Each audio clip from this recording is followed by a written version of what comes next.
안녕하세요. 여러분들은 남들에게 의지한 적이 있으신가요? 정말 가족보다 더 의지하고 힘을 얻으신 적이 있으세요? 그런 사람이 부탁을 해온다면 어디까지 들어주실 수가 있나요? 오늘 사연은 가족보다 더 의지했던 사람의 마지막 부탁을 들어주는 이야기입니다. 영화보다 더 영화 같고 드라마보다 더 드라마 같은 이야기니까요. 끝까지 집중해서 들어주시고요. 오늘도 3가지의 이야기가 준비되어 있습니다. 그럼 바로 시작해 볼게요. 저는 톡톡사연 한이입니다.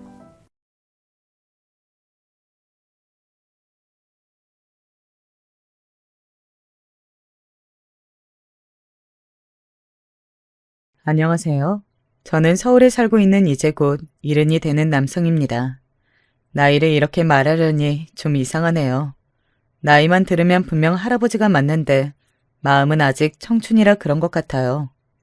사실 요즘 밖에 나가서 다른 분들 나이를 들어보면 다들 그 나이로 안 보이긴 하더라고요.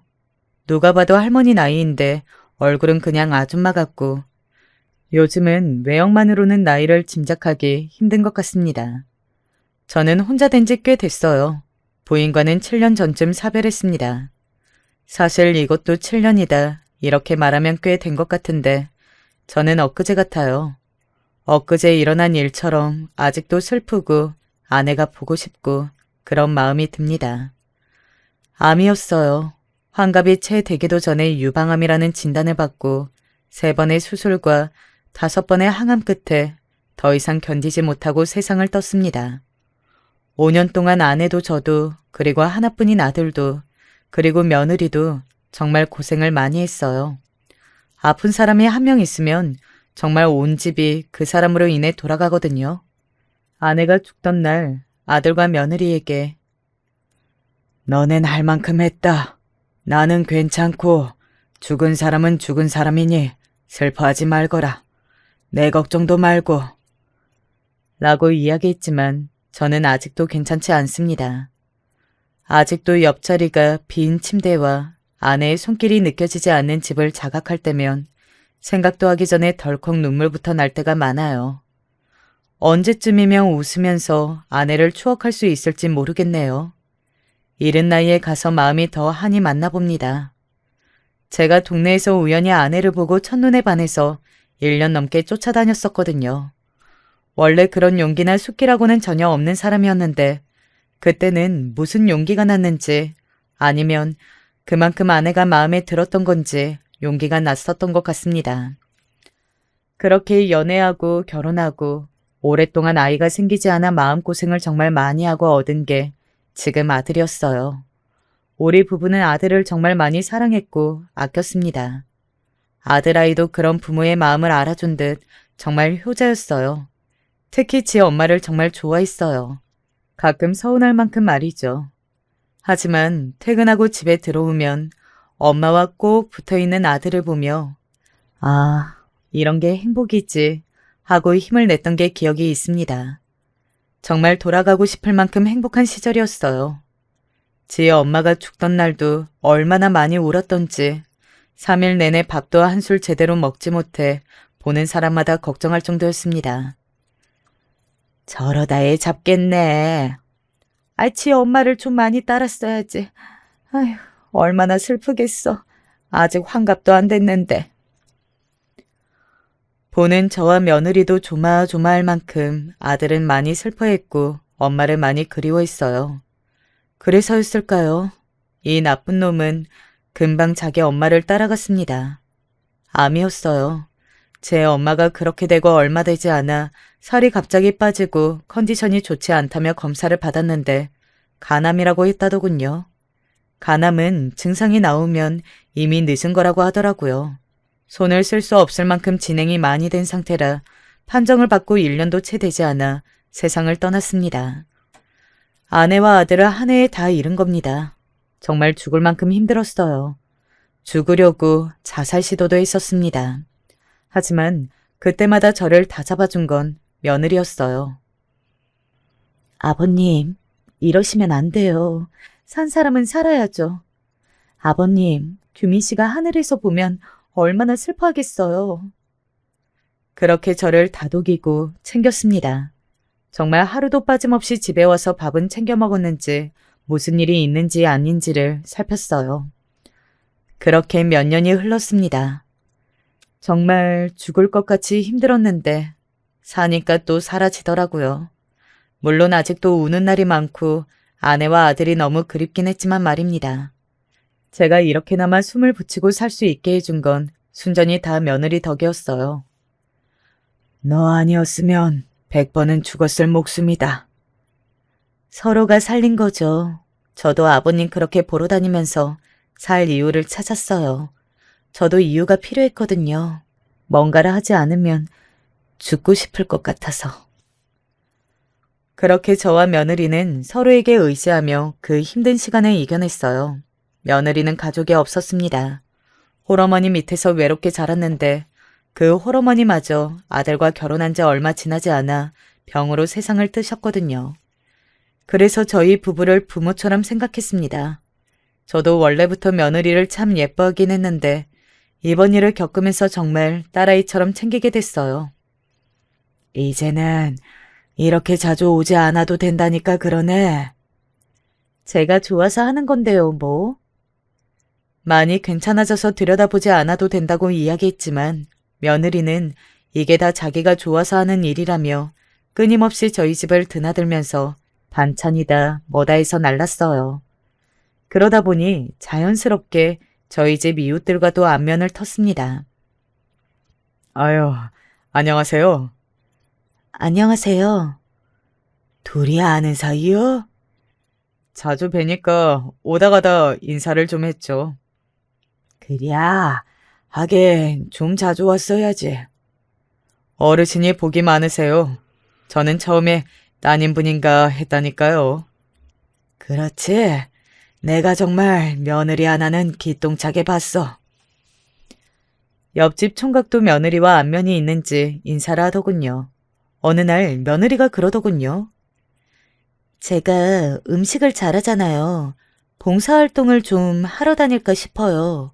오다 가다 이야기를 들었는데 매주 요 앞에서 노숙자분들을 점심 드리는 봉사를 하는데 생각 있으면 같이 하자고 하더라고요.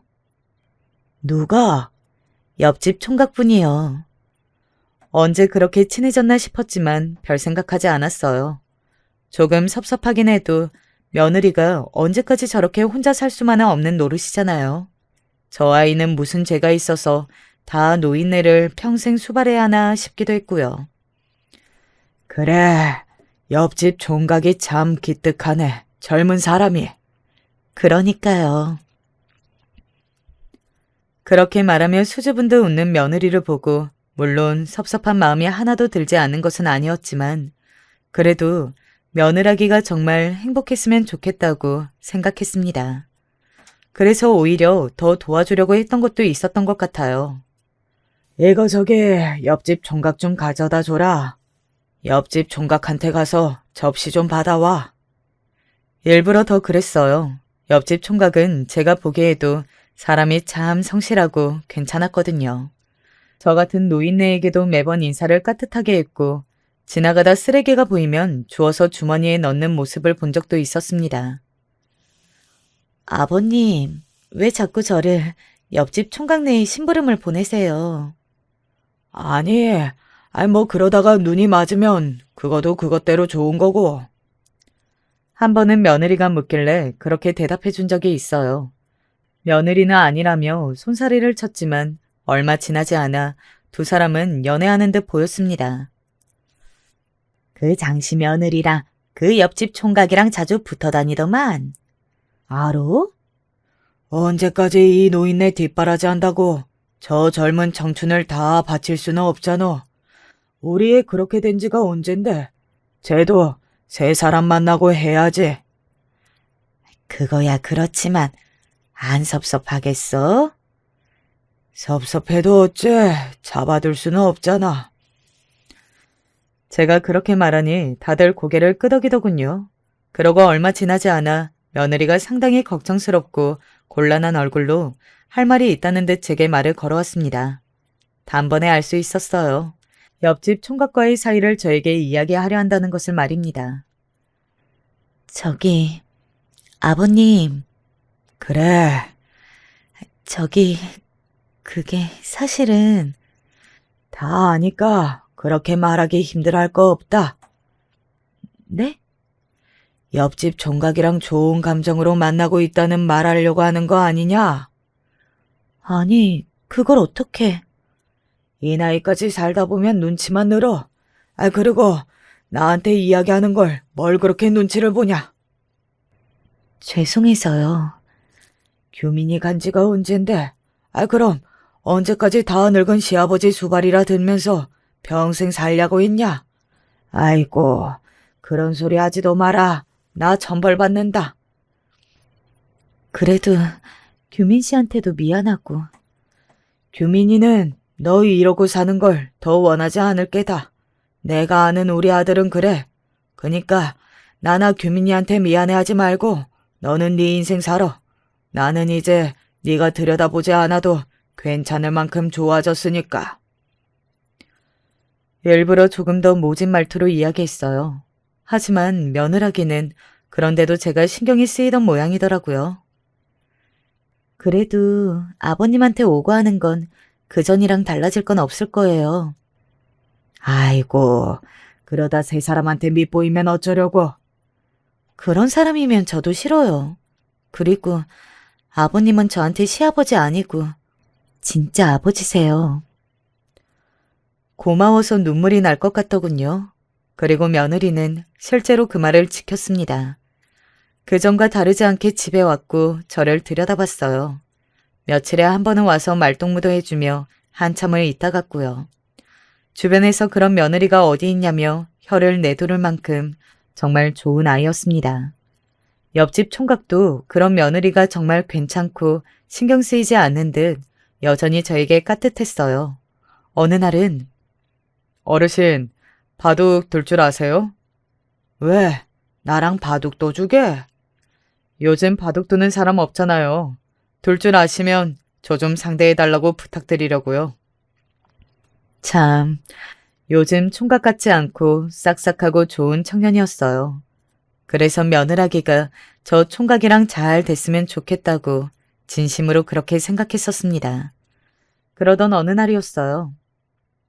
아버님, 오늘 반찬 드리러 들릴게요. 그렇게 연락이 와서 밖에 있다가 부랴부랴 집으로 들어가는 길이었습니다. 제가 마침 할 말도 있었고 말이죠. 그날 제가 제 보험금 수령인을 며느리로 바꾸고 오는 길이었거든요. 온다던 애가 왜 안 와? 아직 멀었나? 온다던 며느라기는 저녁 늦은 시간이 다 돼서도 오지 않았습니다. 그래서 전화를 했는데 휴대폰도 받지 않더라고요. 이런 적이 한 번도 없어서 걱정이 되던 찰나에 미처 발견하지 못한 싱크대 위에 반찬들이 보였습니다. 얘가 이걸 두고 어딜 간 거야? 냉장고에 미처 넣지도 않고 덩그러니 놓여있는 반찬통들을 보면서 슬슬 걱정되기 시작했습니다. 그래서 옆집 총각네라도 한번 가봐야 하나? 그건 너무 도를 넘는 건 아닌가? 옆집 총각이 기분 나빠하면 어떡하지? 와 같은 생각으로 정신이 없을 무렵이었어요. 이게 뭐야? 반찬통 옆에 급하게 찢은 것 같은 종이 조각이 하나 발견이 됐습니다. 그리고 그곳에 그렇게 적혀 있었어요. 복수해주세요 라고 말이죠. 이게 무슨... 다짜고짜 복수해달라뇨. 그리고 이 쪽지만 남긴 채 연락이 되지 않는다뇨. 너무 불안하고 걱정이 되더군요. 그래서 결국은 신뢰를 무릅쓰고 옆집 총각네 집문을 두드렸습니다. 아이고, 어르신 무슨 일이세요? 오늘 우리 며느리 못 봤나? 정여은 씨요? 오늘 못 봤는데 왜요? 무슨 일 있어요? 옆집 총각이 정말이지 영문을 모르는 얼굴로 대묻더라고요. 그때 손에 쥔 쪽지를 보여주려다가 문득 그러면 안 되겠다는 생각이 들었습니다. 왜 그랬는지는 모르겠어요. 그냥 보여주면 안 된다는 생각부터 들더군요. 알겠네. 연락이 안 돼서 혹시나 하고 찾아와 봤어. 그러고 보니 저도 좀 전에 전화해봤는데 안 받던데. 에이, 곧 연락이 오겠죠. 그러고는 웃는 옆집 총각을 보며 돌아섰습니다. 그리고 며느리에게 한 번 더 전화를 해봤지만 여전히 받지 않았어요. 내일까지 연락이 없으면 집에 한번 가보던가 해야겠네. 혼자 그렇게 생각하며 중얼거렸어요. 그리고 잠이 들었습니다. 아침에 잠에서 깬 건 맞춰둔 알림 때문이 아니었어요. 어르신, 어르신!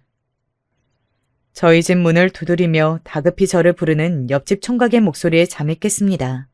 그리고 그 소리를 듣는 순간 알 수 있었어요. 아, 며느라이에게 무슨 일이 생겼구나 하는 것을 말입니다. 예상은 적중했어요. 며느리는 동네 뒷산에서 시체로 발견됐다고 하더군요. 노숙자들이 밥을 나눠주는 봉사활동을 하던 자리에서 말입니다. 차 안에서 연탄을 피웠다고요. 지나가던 사람이 보고는 신고했고 마지막으로 통화를 한 사람이 옆집 총각이어서 경찰이 거기로 연락을 했다고 말이죠. 어떻게 이런 일이? 그 이야기를 듣자마자 주저앉았습니다. 그러고는 먼저는 하늘이 정말 원망스러웠어요. 제 아내도 아들도 뺏어가다 못해 딸 같은 며느리까지 데려가다니, 겨우 하나 의지하고 있는 사람마저 데려가다니, 정말 하늘이 원망스럽더군요. 그리고 그 다음으로는 그 쪽지가 생각이 났습니다. 복수해 달라던 쪽지 말이에요. 그래서 경찰서로 달려가 그 쪽지를 건넸어요. 이게 며느리분이 쓴 게 맞나요? 네, 그 아이의 글씨체가 분명해요. 이게 어디에 있었는지, 그리고 그날 마지막으로 연락한 게 언제인지, 옆집 총각과는 어떤 사이인지 등을 진술했습니다. 경찰도 그 쪽지와 제 진술을 듣고서는 제일 먼저 그 옆집 총각을 의심하는 것 같았어요. 무슨 일이 있었길래 복수해달라고 한 건지 경찰서를 나와서 집으로 가는 내내 그 생각에 벗어날 수 없었습니다.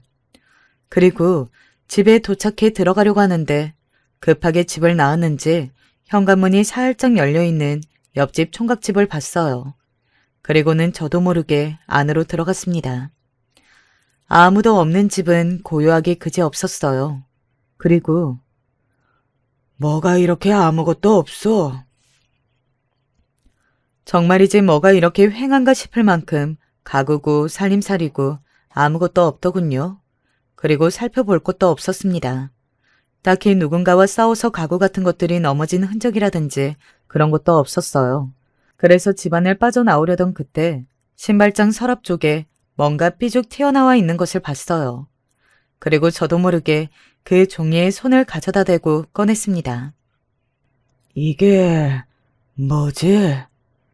하고서는 꺼내서 확인하는데 그 자리에서 굳을 수밖에 없었어요. 정말 사람이 너무 충격적인 걸 보게 되면 아무것도 할 수 없다는 것을 그때 처음 알았습니다. 아니, 이게 어떻게 여기에? 제가 본 것은 그 집의 서랍장 안에서 꺼낸 건 다름 아닌 제 아들과 저의 보험 서류였어요. 그건 거기 있으면 안 되는, 아니 있을 수가 없는 서류잖아요. 너무 놀라서 어쩔 줄을 모르고 있는데 엘리베이터가 올라오는 소리가 들렸습니다. 그래서 재빠르게 그 서류만 챙겨 저희 집으로 들어왔어요. 제가 집으로 들어오자마자 옆집에 누군가 들어가는 소리가 들리더군요. 그리고 이내 문이 닫히는 소리가 들렸습니다. 저는 이 서류가 왜 거기에 있었는지부터 알아야 했어요. 그래서 곧장 며느라기의 집부터 갔습니다. 경찰이 들렀다 갔는지 집안이 난장판이 되어 있더군요. 그 앞에 지키고 있던 경찰관들에게 가족이라고 이야기를 하고는 집 안으로 들어왔어요. 그러고는 이곳 저곳을 살폈지만 아무것도 찾을 수 없었습니다. 그러다 문득 어느 날 며느라기가 해준 말이 떠올랐어요. 아버님, 진짜 남한테 들키면 안 되는 거나 중요한 서류 같은 건 부엌 후드 위 싱크대에 숨겨두세요. 거긴 왜? 거기는 진짜 아무도 생각 못할 것 같지 않아요? 그 말이 떠올라 그것을 뒤지기 시작했어요. 그리고 발견했습니다. 이게 다 뭐야? 엄청난 서류 더미와 며느리의 일기장을 말입니다. 그대로 들고 온 가방에 넣어 집으로 가져갔어요. 다행히 지키고 있던 경찰들은 보초를 대충 서는 모양인지 저한테는 관심도 없더라고요. 집으로 와 며느라기의 집에서 들고 온 서류들을 살펴보았습니다. 보험을 뭐 이렇게 많이 들었어? 그곳에는 아들 앞으로 되어 있던 엄청난 보험 서류들과 그 보험금을 받은 통장들이 들어있었어요. 한참을 멀뚱히 그 보험 서류들을 보고 있으니 정신이 다 아득해지더군요. 정신을 차리기 위해 제뺨을 스스로 한 대 때리고서는 며느리의 일기장을 펼쳤습니다. 그리고 그곳에는 저도 제정신으로나 하기 힘든 엄청난 이야기가 담겨 있었어요. 지금부터 그 이야기를 해드리겠습니다. 그 일기장은 상당히 두꺼웠는데 결혼할 쯤부터 작성된 것 같았습니다. 읽는 데만 꼬박 하루가 걸릴 만큼 어마어마한 양이었어요. 물론 중간에 힘들어서 좀 쉬긴 했지만 말입니다. 며느리는 원래 고아였더라고요. 엄마가 없었습니다. 제가 사돈 어르신이라고 보고 인사하고 만났던 사람은 며느리가 고용한 심부름센터 직원이었어요. 며느리는 처음부터 아들을 타깃으로 놓고 접근했습니다. 오로지 보험금만을 위한 사기였던 겁니다. 저와 아들 아내는 그것도 모르고 저런 며느리를 어디서 데려왔냐며 칭찬에 칭찬을 아끼지 않았었는데 말이죠. 그때쯤 처음으로 일기장을 읽다가 잠깐 중단했던 것 같아요. 너무 충격적이기도 했지만 이런 며느리를 위해서 뭔가를 더 해야 하나 하는 마음이 들기도 했었거든요. 하지만 저에게 복수를 해달라는 걸 봐서는 뭔가 더 있다는 생각에 다시 일기장을 펼쳤습니다. 그리고 옆집 그 총각과는 우리 아이가 살아있을 때부터 불륜 관계였습니다. 저희 집에 자주 드나들면서 서로 안면을 익힌 지는 이미 오래전이고 상당히 오래된 사이였더군요. 아들 아이가 죽고 나서도 저희 집에 그렇게 자주 드나든 것도 다 옆집 총각을 만나기 위해서였고 말이죠. 아들은 그런 두 사람의 관계를 알아챈 것 같더군요. 일기장에 이렇게 적혀 있었거든요. 남편이 오늘 그 사람과 내 관계를 다 알아버렸다. 어떻게 알았는지는 모르겠지만 시어머니가 투병 중이니 일단은 조용히 넘어가자고 한 번은 용서해 줄 테니 정리하라고 나에게 울며 말했다. 나는 그럴 생각이 전혀 없었지만 일단 남편에게는 그러겠다고 대답했다. 그런데 어떻게 안 건지 도통 알 수가 없다. 흔적이나 증거를 남긴 적이 없는데. 아내가 한창 투병 중일 때 아들아이가 정말 힘들어 보이던 시기가 있었거든요. 저는 그게 제 엄마가 아파서 그런 걸로만 생각했는데 일기장을 다 보고 나니 그게 아닐지도 모른다는 생각이 들더군요. 그렇게 좋아하던 엄마가 암으로 죽어가고 있는데 아내가 바람핀 걸 알게 되었으니 얼마나 힘이 들었겠어요. 아이고, 규민아, 나는 그것도 모르고 이 애비를 용서해라. 그동안 며느리를 딸이라며 정말 아끼고 아꼈던 지난날이 떠올랐습니다. 서로가 가족이라며 의지하고 또 전 제 전 재산을 며느리 앞으로 해놓으려고 했던 만큼 믿었던 며느리를 말이죠. 그리고 차마 그런 나쁜 아이인 걸 몰라준 것에 대한 미안함도 몰려오더군요. 거기서 그만 읽고 싶었지만 이렇게 된 이상 끝까지 알아야겠다는 생각이 들더군요.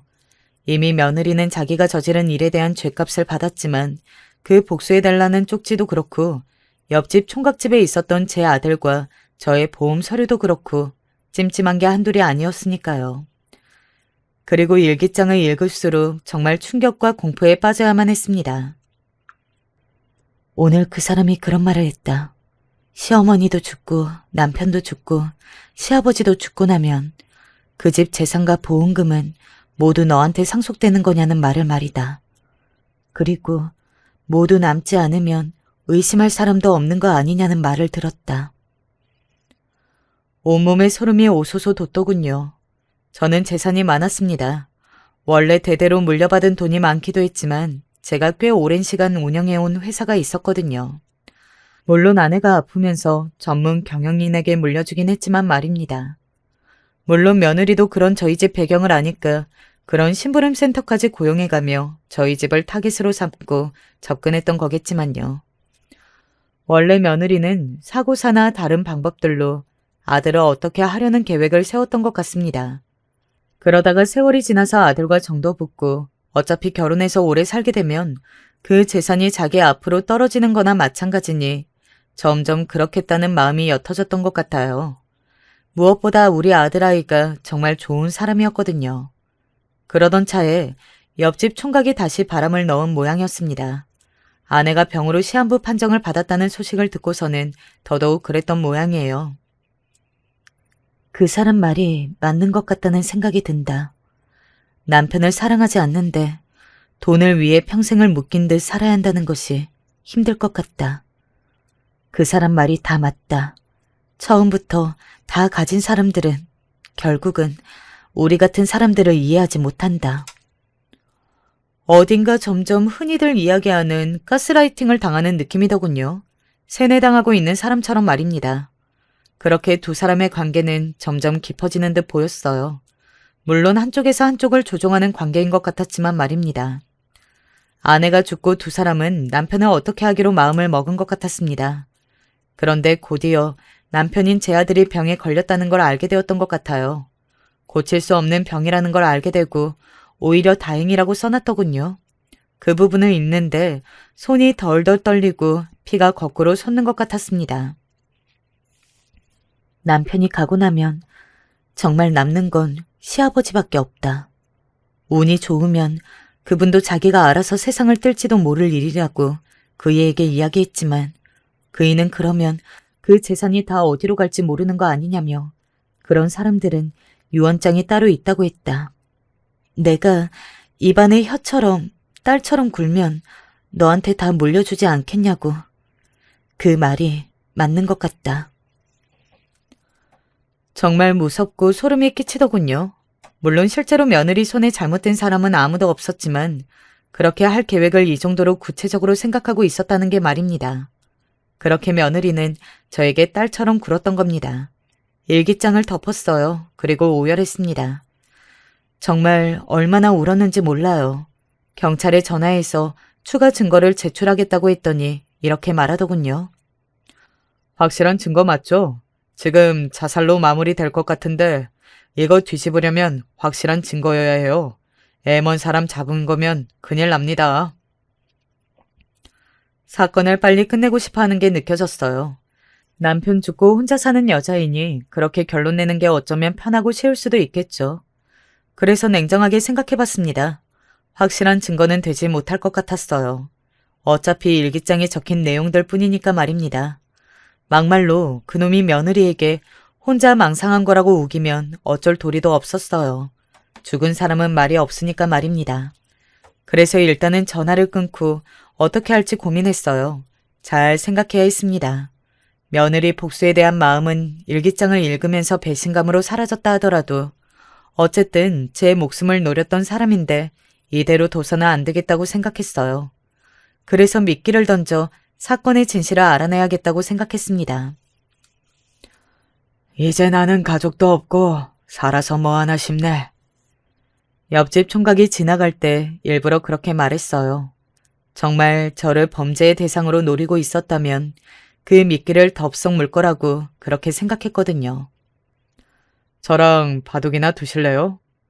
아니나 다를까 그는 그 미끼를 덥석 물었습니다. 물론 처음부터 바로 속내를 이야기하지는 않았습니다. 점점 친해지면서 말을 놓게 되고 그러다가 언젠가 속내를 털어놓게 되는 날이 올 거라고 생각했거든요. 옆집 총각은 예상대로 입안의 혀처럼 저에게 잘했습니다. 만약에 제가 이 모든 사실을 모르고 며느리마저 잃은 채 외롭게 있었다면 단번에 넘어갈 만큼 말이죠. 오늘은 술 한잔 할까? 아이고, 좋죠. 뭐 드실래요? 미끼를 덥석 물었다고 생각했습니다. 제가 술이 정말 세거든요. 그래서 취하게 만들어 속마음을 털어놓게 할 계획이었어요. 그리고 그 계획은 제 생각대로 이루어졌습니다. 하도 들이대니까 만나준 거긴 한데 저도 나중에는 진심이었어요. 정연이가? 근데 아저씨, 누구세요? 많이 취했는지 저도 제대로 알아보지 못하더라고요. 잘됐다 싶었습니다. 오늘 우연히 처음 만났잖나. 총각이 생각이 많아 보여서 내가 술 사준다고 했고. 아, 그러셨구나. 그랬지 참. 아이고, 감사해요. 그러면서 자기 이야기를 술술 털어놓기 시작했습니다. 불륜, 그거 물론 잘못한 거긴 하죠. 하지만 나는 가만히 있었다니까요. 가만히 있었는데 그년이 먼저 나한테 접근을 한 거예요. 그래. 먼저 접근한 사람이 문제지. 그렇죠. 아저씨가 생각해도 그게 맞죠. 자기 돈 많다고 앞으로 더 많아질 거라고 엄청 꼬우셨다니까요.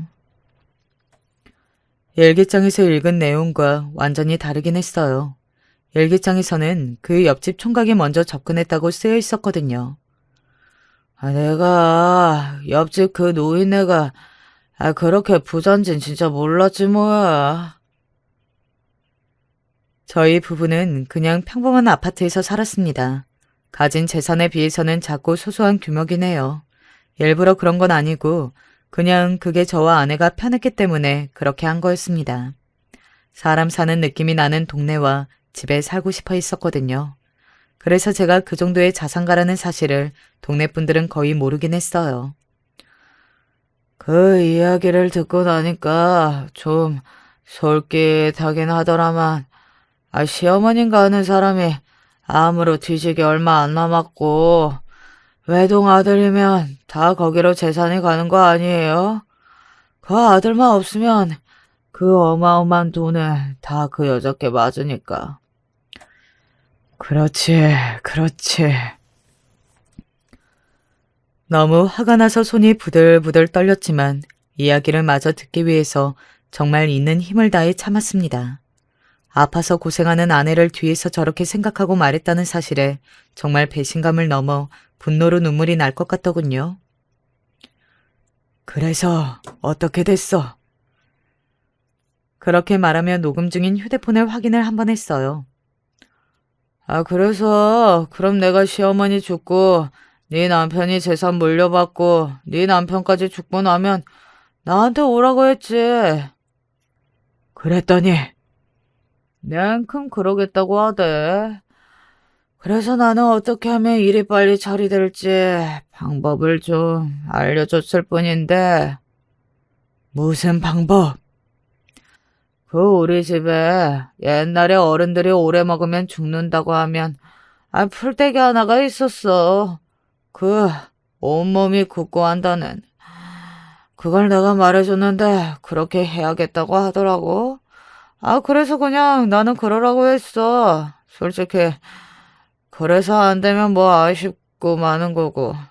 돼도 내 손에 피 묻히는 거 아니잖아. 그치? 차마 대답할 수 없이 입까지 덜덜 떨리고 눈가에 눈물이 차올랐지만 그 옆집 남자는 그런 저의 모습을 보지 못한 듯 말을 이어나갔습니다.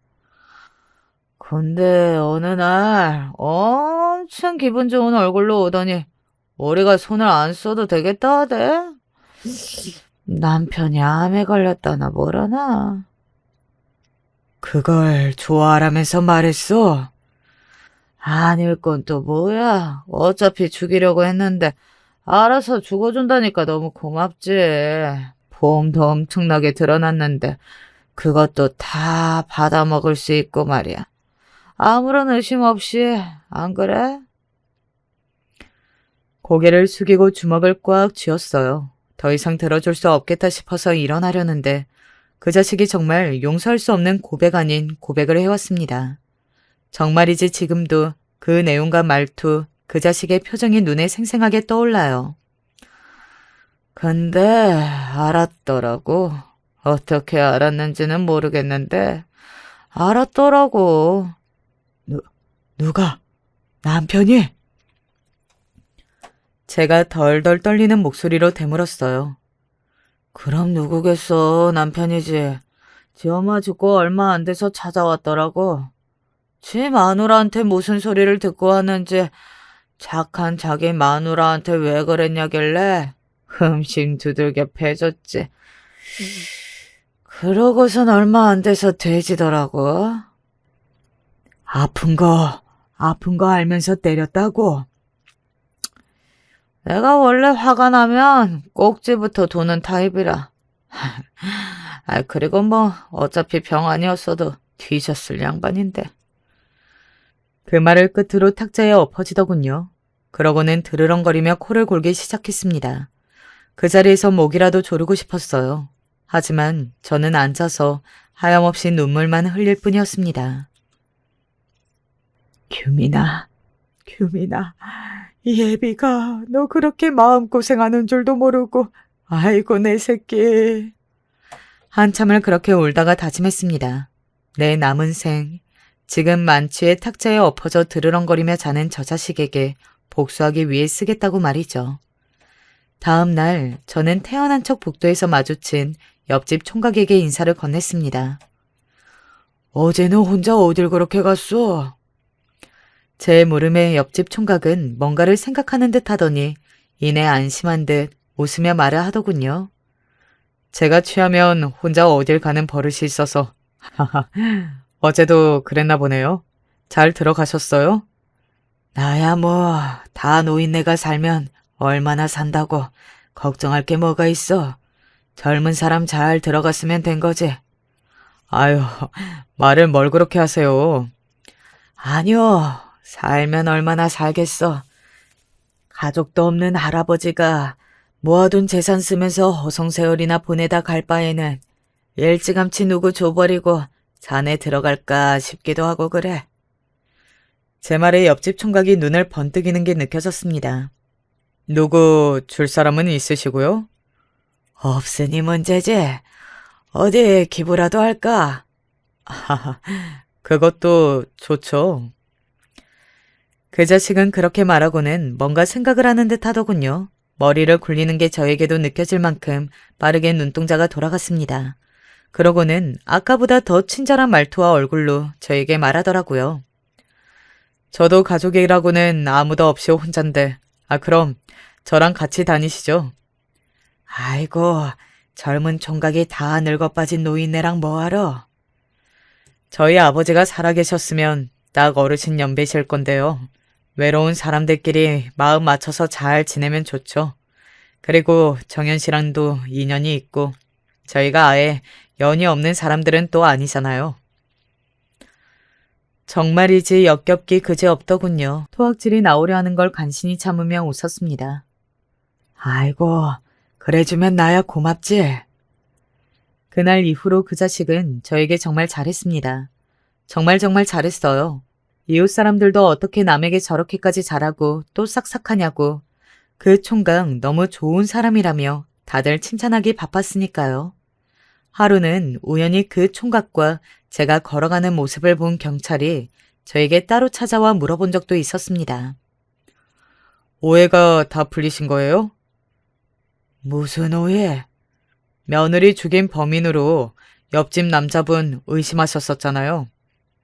지내다 보니 그런 사람 아니더라고. 그렇죠? 그날도 조사 정말 성실하게 받고 묻는 말에 다 대답하고 그러더라고요. 의심이 가는 부분도 없고 제가 형사 생활만 얼만데 딱 보면 알아요. 저 남자는 범인 아니에요. 그 말에 비웃으며 생각했습니다. 역시 복수는 경찰을 통해서 해서는 안 되겠다고 말이죠. 그렇게 옆집 총각과 친분을 쌓아가던 어느 날이었어요. 하루는 그 자식이 찾아와 그러더군요. 어르신, 요즘 단풍놀이 가기 좋은 시즌인데 저랑 단풍놀이 가실래요? 아이고, 늙은이 데리고 다니면 고생해. 또 그러신다. 자꾸 그러시면 저 섭섭해요. 능청을 부리며 그렇게 말하더군요. 속으로 또 한참 울분을 참아냈습니다. 그리고는 제가 가고 싶은 산을 찾아보겠다고 말했어요. 그러고는 집으로 돌아와 계획을 짰습니다. 드디어 복수를 할 수 있는 날이 다가온 겁니다. 일부러 산세가 험하다는 산을 골랐어요. 그러고는 먼저 내려왔습니다. 산의 지형이나 그런 것들을 미리 익히기 위해서 말이죠. 같이 내려오시지 왜 먼저 오셨어요? 그러고는 하루 뒤에 내려온 옆집 총각과 산 앞에서 만났어요. 이번에 여행 끝나면 제가 아버님이라고 불러도 될까요? 다음날 산에 오르기로 하고 하루 묵을 숙박집에서 소주를 한잔하고 있는데 그렇게 말하더군요. 정말 뻔뻔하기 그지없었습니다. 그래, 자네 같은 아들 생기면 나야 좋지. 억지로 웃어 보이며 대답했어요. 와, 정말 아들 삼아주시는 거죠? 하하하. 안 될 게 뭐가 있어. 하늘 아래 나 혼잔데. 그 자식은 제 말을 들은 뒤 기분이 좋았는지 술을 많이 마시더군요. 술을 마시면 지난번처럼 혹시 속에 있는 비밀 같은 것들을 더 이야기할까 싶어 가만히 뒀습니다. 사실 막상 일을 저지르려고 하니 마음이 약해지는 기분이 들었거든요. 그래서 더 술을 권했어요. 저놈의 그 정과 같은 인간 쓰레기 같은 말을 들으면 마음을 좀 다잡을 수 있지 않을까 싶어서요. 아니나 다를까 또 지 입으로 술술 털어놓기 시작하더군요. 며느리가 어르신한테 참 잘했죠? 그랬지. 그거 제가 다 시킨 건데. 자네가 혼자 있는 노인네들은 좀만 잘해줘도 홀라당 넘어와서 간이고 쓸개고 다 빼주니까. 그렇게 이야기하고서는 또 쿵 하고는 머리를 찍고 잠이 들더군요. 그 모습을 보면서 다시 한번 마음을 다잡을 수 있었습니다. 너는 그냥 두면 안 되는 놈이야. 그렇게 중얼거리며 말이죠. 그리고 다음날 속이 덜 풀렸다는 그 자식에게 젊은 사람이 이것도 못하면 어떡하냐며 산으로 끌고 올라갔어요. 역시나 전날에 자신이 무슨 이야기를 했는지는 하나도 기억하지 못하는 듯 했습니다. 그리고 산을 오르면서 들뜨라고 일부러 마음에도 없는 소리들을 했어요. 자네, 내려가면 내 진짜 아들 할래? 제 그 말에 눈을 번쩍이더군요. 진짜 아들이요? 아, 오적에 올리는 진짜 아들. 순간 그 자식은 신받다는 얼굴로 저를 바라보더니 이내 마음을 다잡고는 말했습니다. 어르신이 좋으시다면 저야 좋죠. 어르신 같은 좋은 아버지도 생기고. 입가에 실룩이는 미소를 감출 수 없어 보이더군요. 얼마나 신나겠어요. 제 재산이 얼마인지 대충 아는데 내가 죽으면 그게 자기 것이라는 생각을 하면서 말입니다. 나도 자네 같은 사람이 내 아들 해준다면 너무 고맙지? 하고 마음에도 없는 말을 하며 앞장섰어요. 그리고 미리 봐둔 산세가 험한 쪽으로 방향을 틀었습니다. 아유, 어르신, 아니 아버지, 같이 가요. 그놈은 제가 말한 아들을 시켜준다는 것에 꽂혀서 다른 건 눈에 들어오지도 않는 듯 했어요. 바삐 저를 따라왔습니다. 그렇게 한참을 가다가 사람이 없다는 걸 깨닫고는 말하더군요. 저희밖에 없나 본데요? 산세가 험한 거 보니 내가 길을 잘못 들었나 보네. 아이고, 늙은이는 이래서 일찍 죽어야 해. 무슨 말씀을 그렇게 하세요. 이제 아들도 생기셨는데 아들이랑 재밌게 오래오래 사셔야죠. 말이라도 고맙구먼. 제 말에 완전 껌뻑 넘어간 그놈은 저에게 잘 보이고 싶은 마음에서인지 자기가 길을 찾겠다며 앞장서서 걸어가더군요. 하지만 길은 쉽게 찾아지지 않았습니다. 당연하죠. 제가 일부러 그런 곳으로 들어왔으니까 말입니다. 산이 진짜 험하네요. 날 어두워지기 전에 얼른 길 찾아야 할 텐데. 그러게나 말이요. 추워질 텐데 큰일이네. 하며 하늘을 봤어요. 살짝 어둑해질 것 같더라고요. 그리고 마침내 제가 봐뒀던 자리로 향하더군요. 자기 발로 말이죠. 정연이 보고 싶지는 않나? 앞서 걷던 그놈에게 물었어요. 그랬더니 놀란 듯 고개를 돌려 저를 바라보더군요. 그 자식과 이렇게 지내면서 한 번도 며느리 이야기를 하지 않았었거든요. 그놈은 뭐라고 해야 하나 한참을 생각하더니 어설프게 웃으며 대답했습니다. 그립죠. 좋아했던 사람이니까. 근데 그러면 뭐예요? 어차피 각오 없는 사람, 그 사람도 제가 있길 바랄 거예요.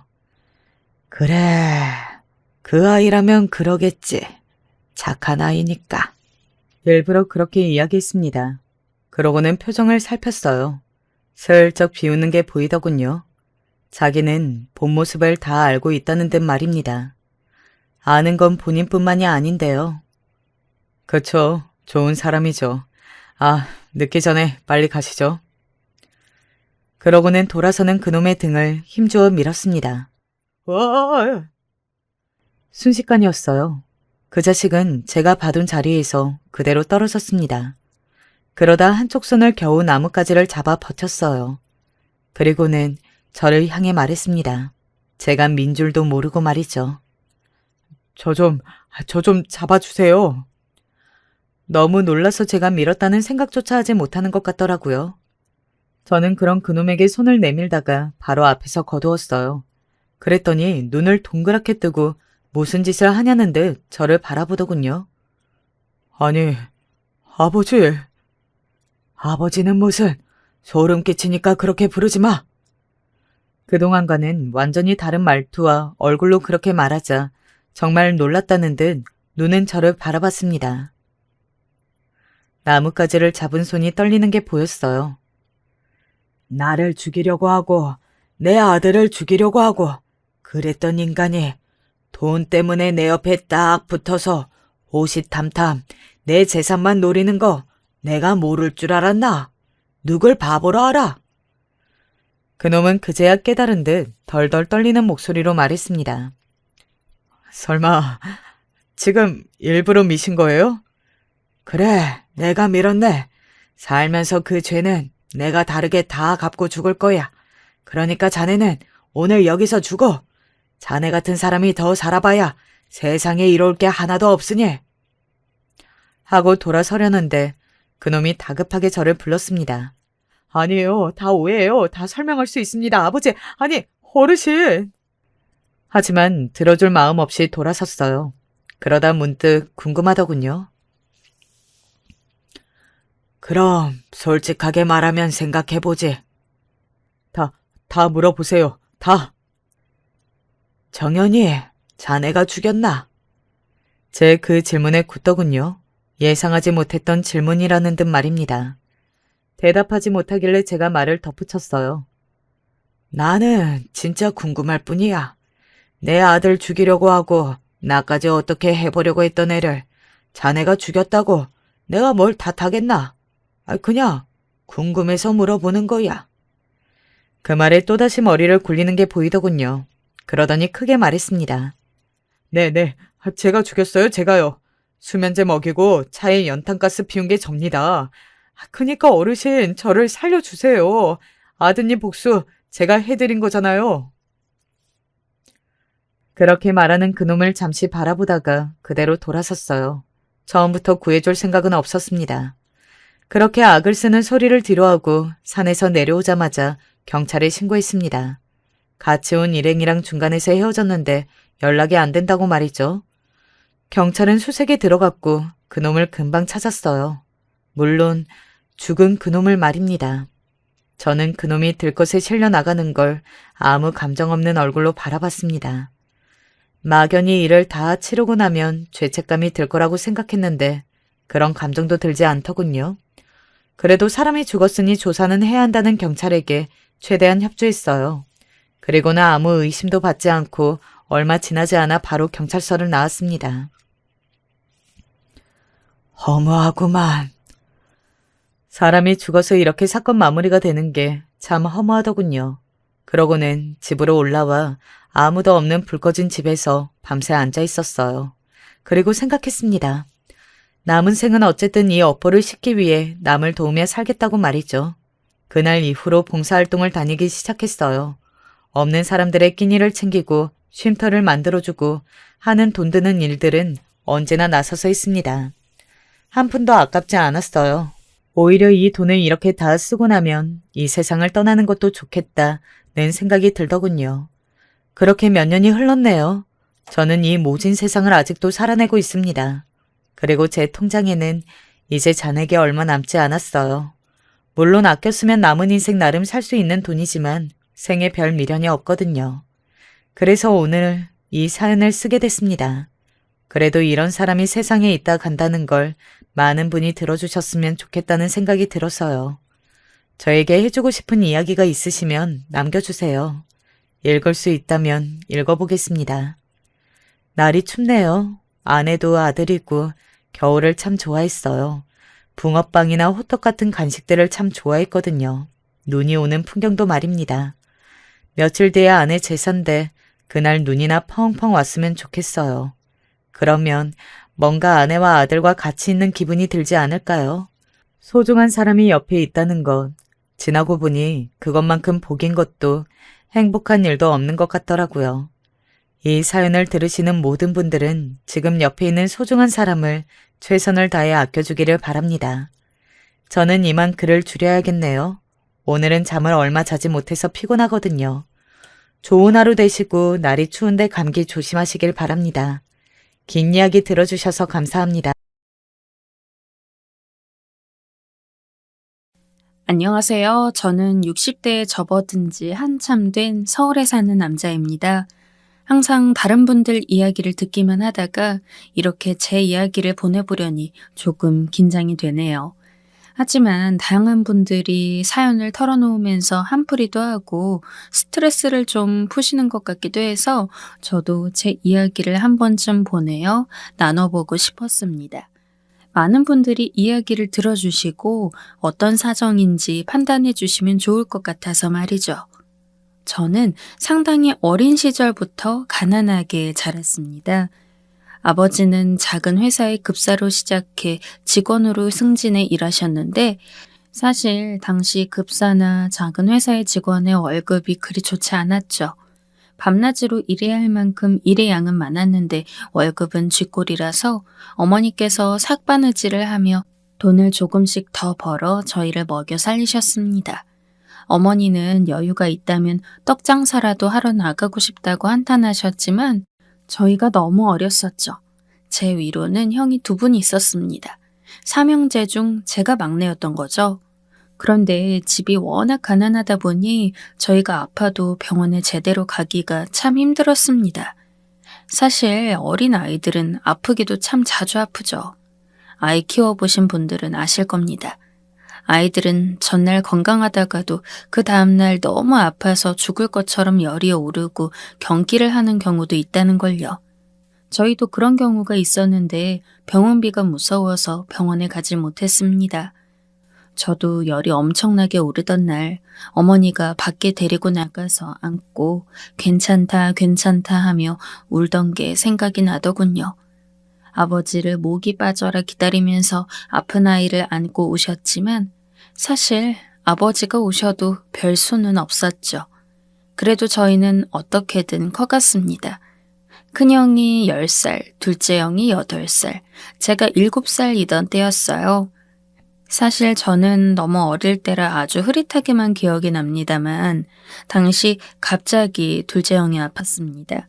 갑자기 열이 너무 많이 나고 먹는 족족 구토를 한다며 어머니가 걱정에 애가 다른 목소리로 말씀하셨죠. 저는 어린 마음에 형이 아프지 않았으면 좋겠어서 형의 손을 잡고서 흔들었습니다. 어머니는 혹시 전염병이면 옮을 수 있으니 저 멀리로 가라고. 사실 단칸방에서 멀리 갈 곳도 없는데 가능한 방 구석으로 큰형과 저를 밀어놓으셨어요. 형은 제 어깨를 쥐고 저는 형 손을 잡고서 작은 형의 작은 몸을 보았던 게 기억이 나네요. 겨우 8살이었던 작은 형은 쌕쌕거리며 숨을 힘들게 쉬었습니다. 밤이 깊어지자 저는 더 이상 못 버티고 큰형한테 기대어 잠들었습니다. 그리고 다음날 일어났을 때 작은 형이 죽어 있더군요. 저와 큰형은 서로 손을 잡고 어쩔 줄 모르고 서 있었어요. 사실 그 나이 때 애들이 할 수 있는 건 아무것도 없었죠. 아버지는 세상이 망한 것처럼 침통한 표정이었고 어머니는 끝없이 우셨습니다. 아픈 아이, 병원에 가지 못한 가난한 부모, 그 당시 부모님의 심정을 어렸던 저희는 알지 못했습니다. 그렇게 작은 형을 보내고 나서 어머니는 언제나 저희 형제한테 당부하셨습니다. 이제 세상에는 너희 둘밖에 없어. 형제는 딱 너희뿐이니까 서로 잘 챙겨야 해. 네, 엄마. 꼭이야. 이젠 정말 엄마 아빠 죽고 나면 너희뿐이니까. 아버지는 어머니의 그런 말씀을 듣고 버럭 소리를 지르곤 하셨죠. 왜 애들한테 뭐 그런 소리를 해? 조용히 해. 아니에요. 애들한테 말을 해놔야 한다고요. 하지마. 애들이 뭐라고 생각하겠어? 그 전까지 온순하셨던 아버지는 작은 형의 충격적인 죽음 이후로 술을 드시며 주사가 심해졌어요. 그 전까진 월급을 받는 족족 집으로 가져와 가난한 집이나마 춥지는 않게 배 골지는 않게 하셨다면 그 이후로는 아예 집은 안중에도 없는 것처럼 생활하셨죠. 어머니는 그런 아버지가 너무 섭섭하고 서러워서 점점 더 저희 형제한테 주의를 기울였습니다. 하지만 아버지가 월급을 가져오지 않으니까 어머니의 삭바느질만으로는 한계가 금방 드러났죠.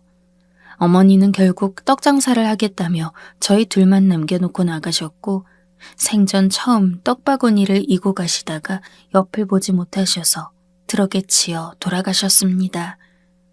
어머니의 죽음 앞에 아버지는 정신을 잡았어요. 아버지는 이를 악물고 돈을 벌어오겠다면서 형과 저를 붙들고 고아원으로 데리고 가셨죠. 여기서 조금만 기다리면 아버지가 오마. 언제 오세요? 곧. 너희들을 벌어먹일 수 있게 되면. 아버지는 그렇게 말씀하시고 떠났습니다. 하지만 어린 마음에도 아버지를 다시 보지 못할 수도 있다는 사실을 깨닫고 있었죠. 그래도 저는 큰형이 있어서 천만다행이었어요. 3살 위 형, 그 존재가 어린아이에게는 얼마나 중요한 것인지 모릅니다. 형은 무슨 일이 생기면 달려와서 언제나 도와주었고 무슨 일이든 제 대신 해주려고 애를 썼습니다. 아직 10몇 살이던 어린애가 뭘 할 수 있었을까요? 하지만 형은 무척 조숙한 어린애였고 저를 잘 보호하려고 애썼습니다. 형의 보호 아래에서 비록 고아원에서였지만 저는 잘 클 수 있었어요. 고아원의 원장님도 그리 나쁜 사람은 아니었고 선생님들도 좋은 분들이 많았죠. 그래서 덕분에 우리는 성인이 될 때까지 큰 문제 없이 커나갔습니다. 물론 그 사이에 서러운 일이나 억울한 일이야 왜 없겠습니까만 그래도 다 이겨내고 세상이 아직 살만하다는 믿음을 잃어버리지 않은 채 성인이 될 수 있었으니까요. 형은 3년 먼저 성인이 되었고 고등학교 졸업과 함께 세상 밖으로 나갔습니다. 형이 먼저 가서 돈 벌어서 기다리고 있을게. 알았어. 착하게 원장님 말씀 잘 듣고 형이 전화할게. 형은 원장님의 소개로 곧장 어느 공장으로 취업해서 나갔고 간혹 전화 연락이 왔습니다. 고아원으로 전화가 오면 제가 가서 받는 과정을 거쳐야 했지만 형에게 전화가 올 때마다 어린 저는 얼마나 뿌듯했는지 모릅니다. 20살의 어린 나이에도 형은 빠르게 공장에 적응하여 자리를 잘 잡았는지 형에게서 전화가 오면 선생님들도 감탄하며 저의 어깨를 두드려 주셨거든요. 넌 형이 먼저 나가서 자리 제대로 잡고 있으니 걱정할 게 없겠다면서요. 저는 그래서 고등학교를 졸업할 때까지만 기다렸습니다. 3년은 느리게도 갔습니다. 형의 전화를 기다리고 공부를 하면서 채워진 시간이었죠. 형은 반년에 한 번씩 찾아오기도 했는데 올 때마다 가지고 오는 선물의 크기가 커졌습니다.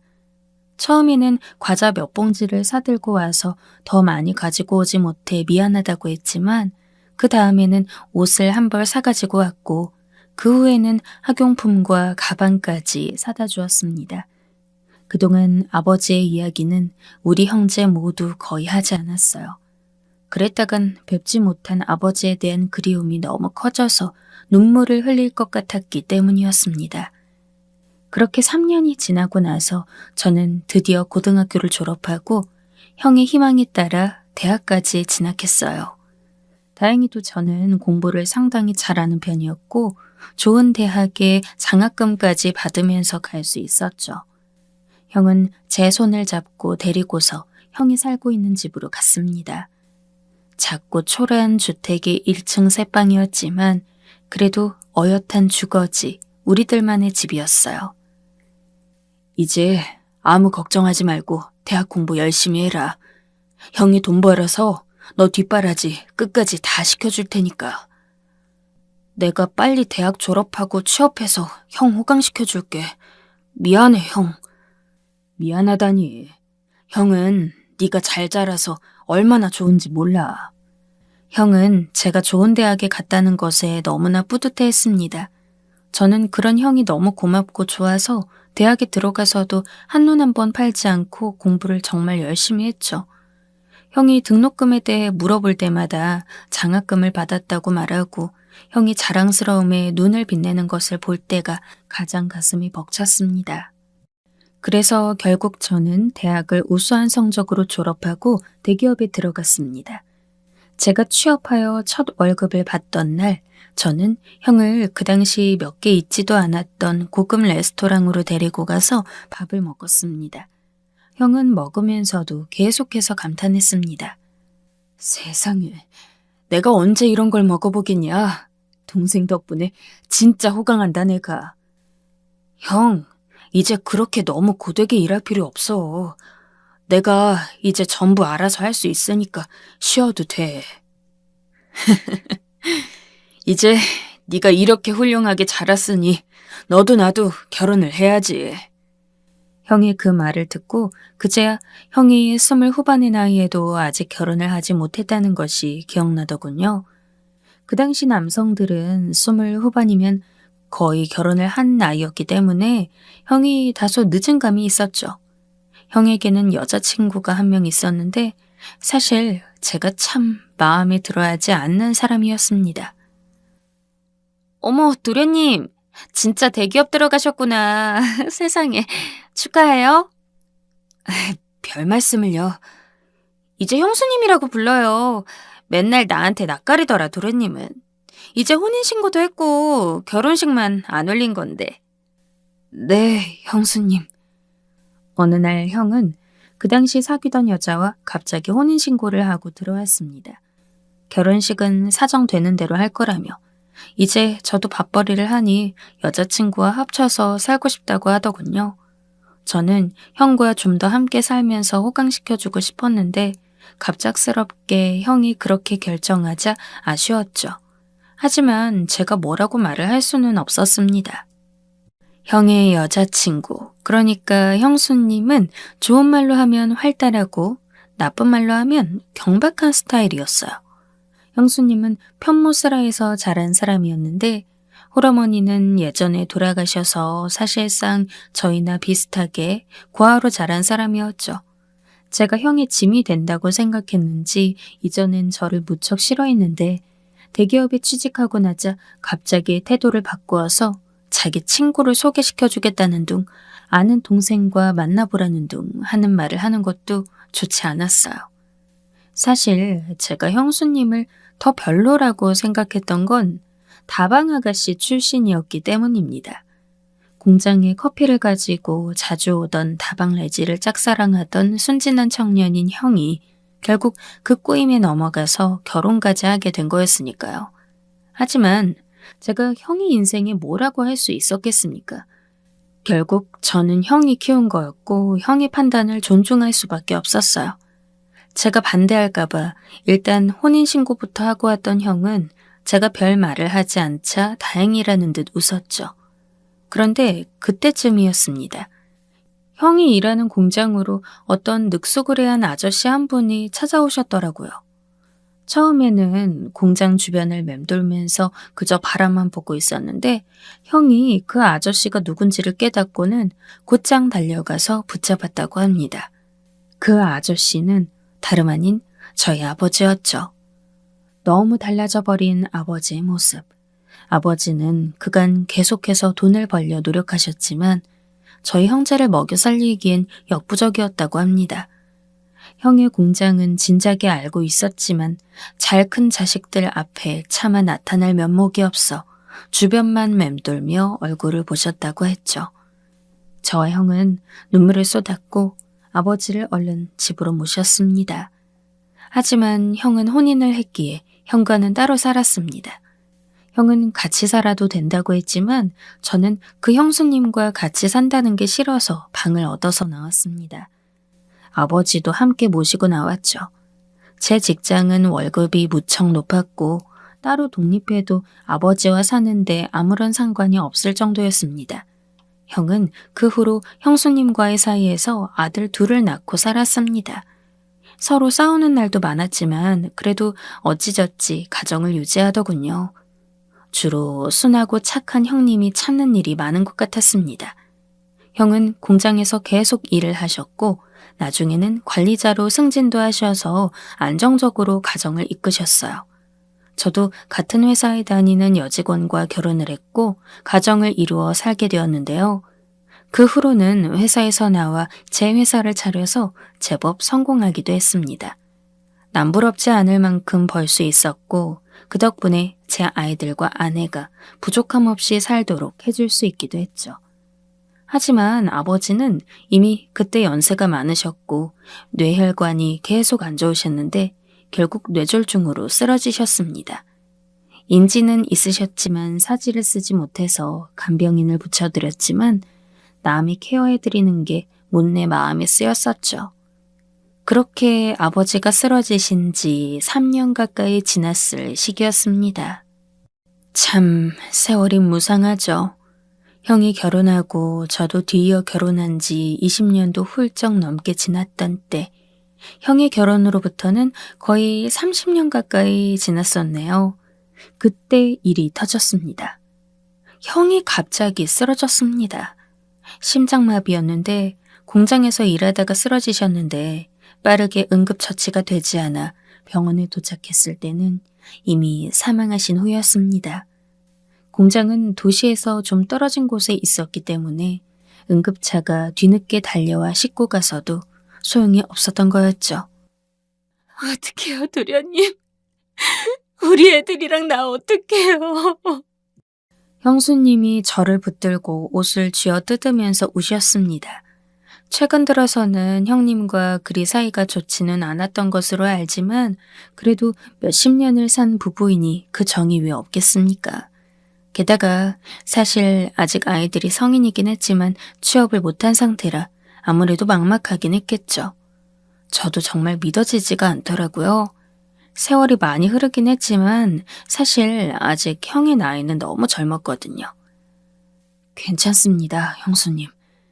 제가 어떻게든 책임을 져 드릴 테니까. 제가 그렇게 말하자 형수님은 더 서럽게 울면서 휴지에 얼굴을 묻었습니다. 아들들도 우울한 얼굴로 서 있더라고요. 어떻게든 장례를 치르고 저는 방에 혼자 앉아 제대로 생각을 해보았습니다. 첫 번째로 사실 돈은 문제가 안 됐어요. 제 회사는 제법 잘 나가고 있었고 규모도 절대 작지 않았으니까요. 아내도 그 각별하던 형님이 돌아가시자 안 되었다며 남은 가족들이라도 어떻게 해드려야 하지 않겠냐는 입장이었고요. 저는 형수님을 만나서 이야기를 했습니다. 저희 아버지 혹시 간병 좀 해주실 수 있겠습니까? 네? 간병이요? 하지만 지금 간병인이 제대로 붙어 있잖아요. 제가 뭔가 금전적인 도움 이야기를 할 줄 알았던지 갑작스러운 간병 이야기에 형수가 화들짝 놀라 손사래를 쳤습니다. 그냥 하시라는 건 아닙니다. 간병을 해주시면 그 대가로 제가 월 500만 원을 드리죠. 아무런 조건 없이 그냥 드리려면 아무래도 금액이 적어질 수밖에 없으니 형수님도 그쪽이 낫지 않으시겠습니까? 월 500이요? 정말이죠, 도련님? 형수님은 눈을 번뜩였습니다. 돈 이야기가 나오자 얼굴이 반짝거릴 정도로 화색이 돌더군요. 간병이 괜찮으시면 제가 집도 마련해 드릴 수 있습니다. 지금 계시는 집은 아버지까지 같이 모시기엔 너무 작으니까요. 맞아요. 우리 집 너무 작아. 세상에. 역시 도련님은 돈을 잘 버시니까 다르구나. 어머 세상에. 일단 집을 제 명의로 하고 아버님 돌아가시고 나면 집을 형수님 명의로 해드리겠습니다. 형수님은 탐욕스러운 얼굴을 하고 있었지만 저는 애써 외면했습니다. 애초에 아버지의 간병을 자식들이 아닌 제3자의 손에 맡기고 있다는 것도 무척 마음에 걸리는 상황이었으니 며느리가 간병하는 것에 도리에도 맞고 딱 좋다는 생각이 들기도 했죠. 그걸 핑계 삼아 집도 마련해드리고 월마다 500만 원 정도 드릴 수도 있으니까요. 그리고 아직 취직을 못한 조카들은 모두 제 회사에 데리고 와서 일을 시켰습니다. 형은 정말 똑똑한 분이었는데 형수를 닮았는지 조카들은 하나같이 공부를 못하고 일머리도 없어서 좀 난감할 때가 많았죠. 게다가 성격이 모나서 밑에 직원들과 트러블도 잦은 편이라 결국 일이 별로 없는 부서에 둘만 따로 두게 되었습니다. 저한테는 손해인 상황이었지만 형을 생각하면 얼마든지 이보다 더한 것도 할 수 있었습니다. 당연하죠. 형이 저한테 어떻게 했는데요. 아버지의 간병까지도 동시에 할 수 있으니 더 좋은 방법은 없었습니다. 그런데 그 좋은 기분은 얼마 가지 못했습니다. 형수님이 아버지의 간병을 맡은 지 불과 반년 정도 지났을 때였을 겁니다. 저는 오랜만에 아버지를 뵙기 위해서 형수 댁으로 가서 가볍게 차를 한 잔 마시고 방에 계시는 아버지를 뵈었어요. 비록 사지는 못 움직이시고 말도 하지 못했지만 아내 의식은 살아있다고 의사가 말했기에 저는 아버지의 손을 두드리면서 계속 말을 걸었습니다. 그때 아버지의 감은 눈가로 눈물이 한 줄기 흐르더군요. 그때 형수님이 방 안으로 들어와서 호들갑을 떨었습니다. 아유, 도련님, 아버님 아주 안색 좋으시죠? 진짜 건강하시다니까? 이제 뒤척이기도 하실 것 같아요. 안색, 예, 아버지의 안색은 오히려 안 좋은 편이었습니다. 대체 간병을 제대로 하긴 하는 건지 의심이 날 정도였죠. 게다가 아버지 눈에서 눈물이 흐른 것도 이상했습니다. 제가 그렇게나 간병을 잘한 거예요. 그러니까 도련님, 저희가 지금 돈이 좀 필요한데 저희 애가 결혼을 생각한다고 해서요. 잠깐 말 좀 할 수 있을까요? 잠깐만요. 저 잠시 물만 마시고 오겠습니다. 형수는 매달 돈을 더 주길 원하는 눈치였는데 이제 본격적으로 돈을 달라는 말을 하고 싶은 모양이었습니다. 저는 잠시 머리가 아파서 물을 마신다는 핑계로 부엌에 나왔었죠. 하지만 냉장고에 물통이 없어서 저는 물을 어디서 먹어야 하냐고 물어보려고 아버지의 방문을 조금 열었습니다. 그러다가 형수님이 혼잣말을 듣게 되었죠. 노인네, 더럽게 명줄 기네. 빨리 죽어야지. 내가 한탕 땡겨서 애들한테 나눠주고 나도 다른 남자 만나는데. 짜증나.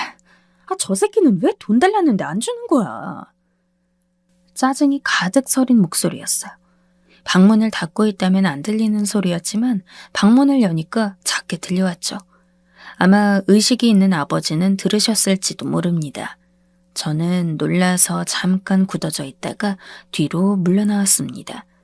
가만히 부엌으로 와서 서 있는데 입맛이 쓰더군요. 형수가 좋은 사람이 아니라는 건 알고 있었지만 그래도 이렇게 뒤통수를 맞을 줄은 몰랐습니다. 그것도 간병이 길기나 했나요? 겨우 반년 남짓이었습니다. 아니, 간병이 당연히 힘들 겁니다. 하지만 형수에게 그 일을 맡기고 저는 그에 상응하는 금전적인 보상을 해주었고 당연히 그만큼 아버지에게 정성을 다해줄길 기대했습니다. 형수가 최소한의 양심이 있다면 가장이 죽은 상황에서 손 내민 사람의 마음을 이렇게 짓밟을 수는 없는 거였죠. 전 그대로 인사도 하지 않고 그 집을 나와서 곧장 저희 회사로 향했습니다. 화가 치밀어 올랐지만 흥분은 되지 않고 얼음처럼 오히려 냉정해지더군요. 회사에 도착하자마자 저는 직원을 불러 말했습니다. 내 조카들 내일부터 나오지 않는 것으로 처리해. 네? 인사 담당 직원이 놀란 얼굴이었지만 저는 그대로 실행시켰습니다. 다행히도 조카들은 일용직 형태로 근무하고 있었기에 쉽게 자를 수가 있었죠. 게다가 근태가 너무 안 좋아서 매달 출근하는 날보다 무단결근하는 날이 더 많을 정도였으니 할 말도 없었을 겁니다. 그걸 전부 형의 얼굴을 봐서 참고 있었는데 말이죠. 심지어 그날도 결근 상태였습니다. 그리고 바로 그 당일 저는 형수에게 전화를 걸었습니다. 여보세요? 도련님! 형수는 저한테만은 아주 간드러지게 애교 섞인 목소리로 말했습니다. 당연하겠죠. 돈줄로 보일 테니까요. 살이 잔뜩 찐 저보다 나이 많은 다방 출신 여자라고 생각하니 속이 뒤집힐 지경이었어요.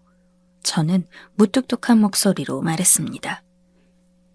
지금 저희 쪽 직원들이 대구로 갈 겁니다. 어머, 왜요? 우리 애들도 오나요? 그건 아닙니다. 아버지 모시고 병원으로 갈 겁니다. 아버님을요? 그럼 전 간병하러 병원으로 가면 되나요? 아니요. 그 집에서 짐 싸서 나오시면 됩니다. 네? 놀란 형수의 목소리가 들려왔습니다. 형수는 당연히 무슨 일인지 알 수 없었겠죠. 아니, 내 집에서 나가라니 그게 무슨 소리예요? 도련님 미쳤어요? 그 집은 제 명의로 되어 있습니다. 형수님 집이 아니라 제 집이죠. 아니, 아무리 그래도 나 준다고 했잖아요. 아버지 잘 모셨을 때 이야기였죠. 잘 모셨잖아요. 벌써 6개월이나 간병을... 제가 아버님 뵈러 갔을 때 형수님 안 계실 때 아버지 등 살짝 봤더니 욕창이 심하시던데요. 간병 제대로 하신 거 맞습니까? 그건 아버님 살성이 나쁘셔서 그래서 그런 거예요. 욕창 심하긴 해도 그렇게 아프진 않을 거라고요. 어차피 제정신도 아닌 노인네 내가 어떻게 그 노인네를 맨날 뒤집고 닦아주냐고요. 사실 욕창을 제대로 본 적은 없었지만 시험 삼아 던진 말에 형수는 걸려들었습니다. 얼마나 아버지를 엉망으로 모셨을지 단박에 알 수 있더군요. 저는 더욱더 화가 나서 그대로 전화를 끊어버렸습니다. 피가 거꾸로 솟는 것 같더군요. 그 후 저는 아무런 여지도 주지 않고 형수를 집에서 내몰았습니다. 그간 주던 돈도 싹 끊고 조카들도 아예 회사 근처에도 얼씬도 하지 못하게 했죠. 형수는 저희 집으로 쫓아와서 소리를 지르며 악을 썼지만 고급 아파트가 좋은 점이 뭐겠습니까? 경비 아저씨들이 가만두지 않고 곧장 내쫓았죠. 아버지는 저희 집으로 모셔서 전문 간병인이 상주하며 모시는 동시에 이제 저와 아내가 직접 케어를 해드리기로 했습니다. 진작에 이렇게 할 걸. 저 역시 불효자식이었다는 생각에 가슴이 아프더군요. 형수가 대체 그동안 아버지께 어떻게 했을지 모르겠어서 더욱 그랬습니다.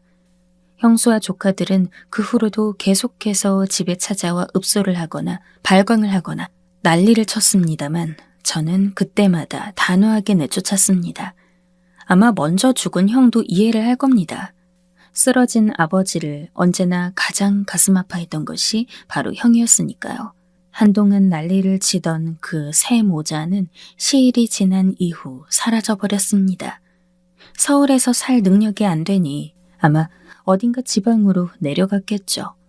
아들들은 취직할 능력도 안 되고 형수도 돈을 벌 의지가 없는 사람이었으니까요. 제 인생은 그리 편하지 않았지만 형과 아버지 덕분에 조금 더 행복하고 뿌듯하게 살 수 있었는데 형수님은 그중 꽤 큰 크기의 오점이었던 것 같습니다. 그나마 지금이라도 제 인생에서 쫓아냈으니 다행이긴 합니다만. 자, 이것으로 제 사연은 마무리가 되었습니다. 그럼 들으셨던 분들이 재미있으셨길 바라면서 사연은 이것으로 마치겠습니다.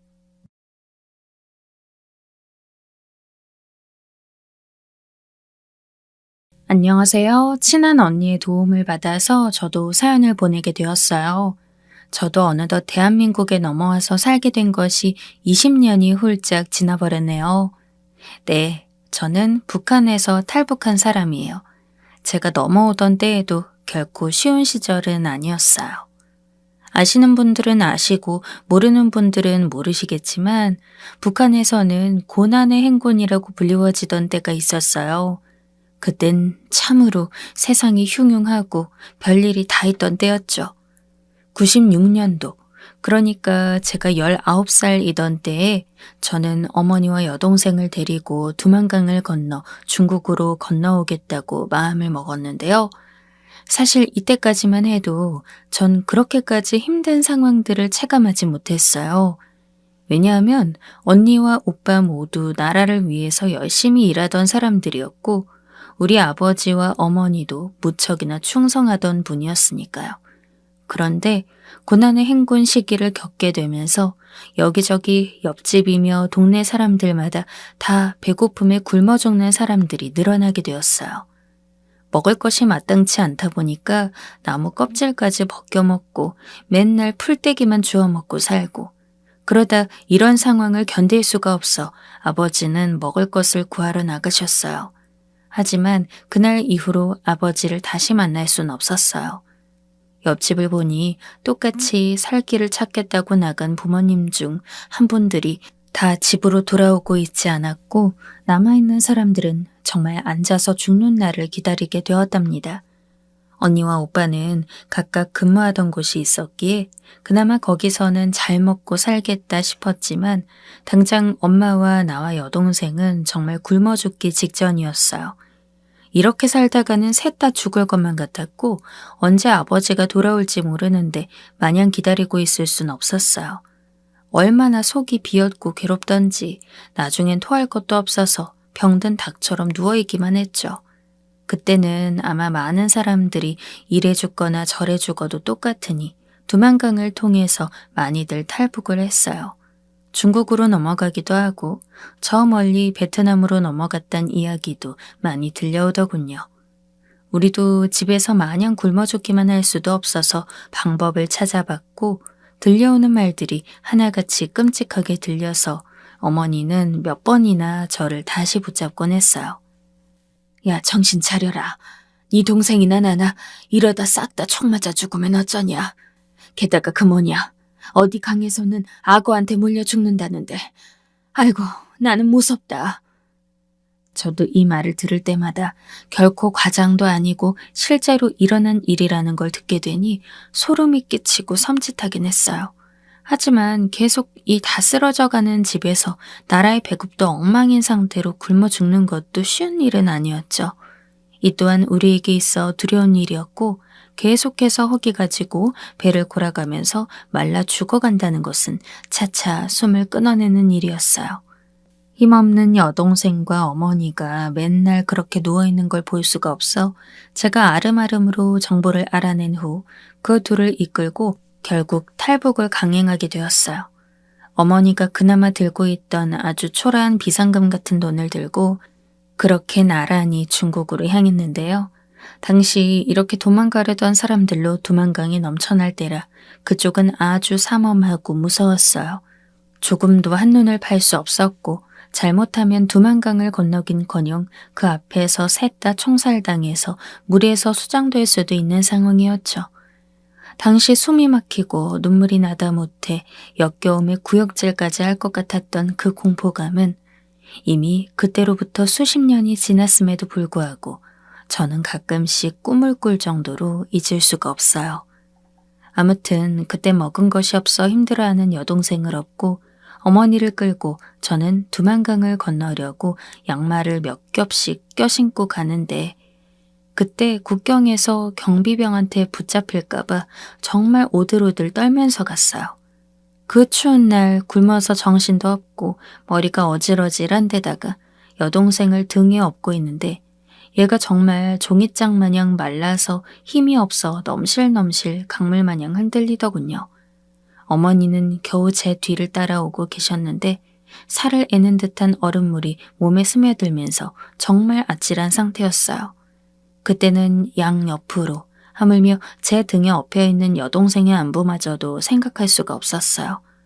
정말 등에 작은 짐짝 하나 얹고 아무런 생물체와의 접촉도 없는 마냥 그저 목적지를 향해서 전진만 할 뿐이었답니다. 그래서 뒤에 따라오는 어머니도 등에 업힌 여동생이 어떤 상태인지도 살피거나 말을 걸을 새도 없이 총성이 희미해질 때까지 넋을 놓고 갔어요. 옷이 차가운 물에 젖어 들어가기 시작하니 점점 무겁고 거추장하게 되는 걸 넘어서서 옷자락이 살을 쓸어가면서 더더욱 아프게 하더군요. 추워서 죽을 수도, 기력이 없어서 이러다 픽 쓰러져 두만강 물에 잠겨 떠내려갈 수도 있겠다 싶었어요. 실제로 그때 쓰러져서 동동 떠내려가는 와중에 총에 맞는 상황까지 옆에서 직감적으로 느끼다 보니 이때는 어지간해서 춥다거나 무섭다거나 하는 말을 입 밖으로 낼 수도 없는 상황이었어요. 죽을 거라면 적어도 건너가서 죽자. 여기서 수장되거나 총살되는 건 진짜 억울해서 더 못 죽겠다는 생각이 들어 빨리 움직이고 또 움직였어요. 그래봤자 그 물살에 추운 날에 여자들이 얼마나 빨랐겠냐만 어찌어찌 우리를 향해 날아드는 총성을 피해가면서 그렇게 스쳐가게 되었어요. 중간에 잡혀서 다시 북송되어진다는 것만큼 끔찍한 게 없었기 때문에 온몸이 퉁퉁 부어오르고 땡땡해지면서 발 미치며 여기저기 긁혀 피투성이가 되었는데도 아랑곳하지 않았어요.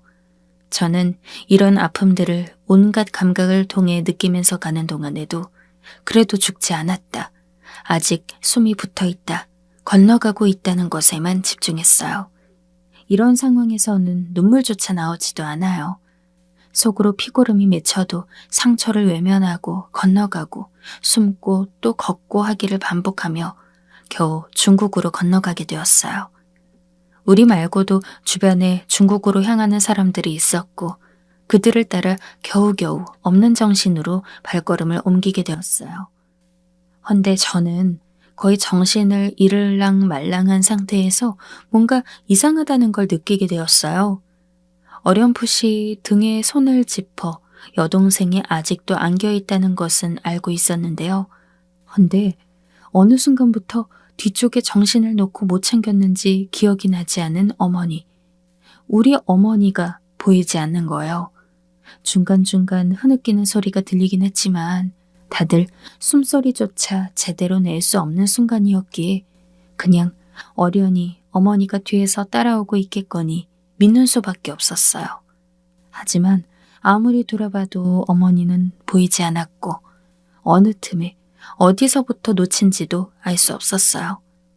이때서야 꽝꽝 얼어붙어 나오지도 않던 목소리가 겨우 틈새를 빠져나와 우리 어머니 어디 갔냐며 울부짖기 시작했어요.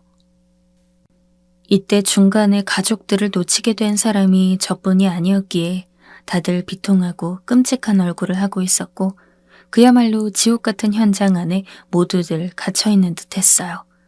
그런 와중에 중국에서도 우리 같은 탈북민들을 다시 잡아다 넘기려는 움직임도 있었는데 그걸 또 한 번 피할 수밖에 없었기에 결국 끓어오르는 울음을 참고 저는 또 저와 여동생 목숨만 살리고자 눈에 보이지 않는 어머니를 그대로 놔두고 또 숨어서 전진하고 전진했어요. 그렇게 해서 함께 건너간 일행들과 함께 브로커분이 있는 곳으로 겨우 도착하게 되었고 저는 거기서 반 죽을 듯 숨만 붙어있는 여동생을 내려놓은 뒤 즉시 기절했다고 하더군요. 나중에 정신을 차려서 일어나 보니 저와 이쪽으로 같이 건너왔던 일행들의 얼굴이 거의 보이지 않는 거예요. 알고 보니 그새 또 거기서 나눠져서 중국 어디 시골로 갔다나요? 아무래도 북한은 불안하다 보니 그나마 잘 먹고 산다는 중국 남자한테 시집을 갈 생각으로 왔던 모양이에요. 그래서 멍청이 듣고 있다가 저는 또 까무러치게 되었어요. 왜냐하면 내가 그렇게 죽을 상 끌고 왔던 마치 나무 껍데기처럼 말라버린 내 핏줄, 내 여동생이 그 자리에 보이지 않는 거예요. 삐걱거리는 몸뚱이로 겨우 짚고 일어서서 주변을 아무리 둘러보고 찾아봐도 파리한 얼굴에 곧 굶어 죽게 생긴 내 여동생은 보이지 않았습니다. 거기 있는 사람들, 그리고 말이 안 통하는 중국 아줌마들 붙잡고 아무리 물어봐도 다들 모른다고 하는 거예요. 아무리 머리를 쥐어뜯고 생각해봐도 왠지 그 중국 시골로 간다는 무리들 사이에 내 여동생이 껴서 같이 간 게 아닌가 싶더군요. 내 동생 옥화는 나보다 더 기력이 없어 곧 죽을 것 같은 아이였는데 어찌 그 애를 데리고 갔단 말인가요? 혹시 내가 모르는 사이에 숨이라도 떨어져서 어디 매장이라도 한 게 아닌가 싶어 시신이라도 찾으려 했지만 여기까지 넘어와서 시체는 발견하지 못했다는 거예요. 그렇다면 아무리 생각해봐도 제가 기절해서 하루 이틀을 못 깨어나던 중에 엉겁결에 다른 곳으로 흘러들어간 것 같더군요.